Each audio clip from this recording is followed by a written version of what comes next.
In the coastal village of Chittagong, life was a rhythm of the tides. The villagers, resilient and hopeful, lived by the sea's song, a harmony of waves and wind. Among them was Arif, a fisherman whose life was bound to the ocean.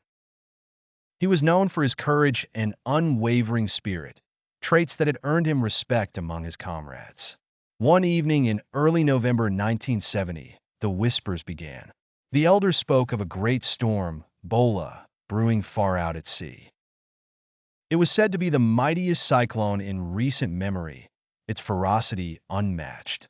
Arif could feel the unease in the air, a tingling notion of danger that clung to each salty breeze. Still, he assured his family that the sea had always been both friend and foe, and they had weathered many storms. As the days passed, the whispers grew into urgent voices. Arif watched the sky, noting its troubled hues and the way the sea churned restlessly. With a leaden heart, he joined the decision to take precautionary measures, securing boats and boarding lodge windows. The village buzzed with anxious energy, each person working to protect their homes and families. On the fateful day, the sky was a chaotic canvas, streaked with ominous clouds. The winds screamed like banshees, their howls echoing the villagers' fears. Arif gathered his family, his wife Nyla, and their two children, ensuring they were safe in their home, which was built on slightly higher ground. As Bhola unleashed its fury, the world outside was transformed into a cacophony of crashing waves and snapping trees. Water surged through the village, sweeping away everything in its path. The struggle for survival was desperate, but amid the destruction, Arif demonstrated the bravery he was celebrated for.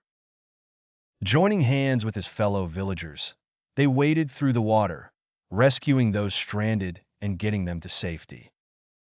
The night seemed endless, the storm relentless. It was as if nature itself had conspired against them. When dawn broke, the land lay scarred. The cyclone had left behind a trail of devastation, the village reduced to a shadow of its former self. But amidst the rubble, the spirit of the villagers remained unbroken. Arif, though weary, realized that it was time to rebuild, not just homes, but lives. Together with the community, they pooled their meager resources. The government and international aid began to trickle in, bringing hope and assistance. For months, Arif and his villagers worked tirelessly, reconstructing what the storm had ravaged. The memory of Bola's wrath was etched on their hearts, but so was the unity and strength they discovered within themselves. They rebuilt stronger, wiser, and with a profound respect for the might of the sea. Years later, whenever the sky darkened and the winds picked up, the story of Cyclone Bhola would be shared among new generations. It was a tale of survival and solidarity, of a village that had stood firm against the tempest. And at the forefront of that tale was Arif, whose courage had been a lighthouse in the darkness, guiding many through the storm. The whispers of Bhola, once a harbinger of doom, became a source of reverence and resilience for those who remembered and those who learned.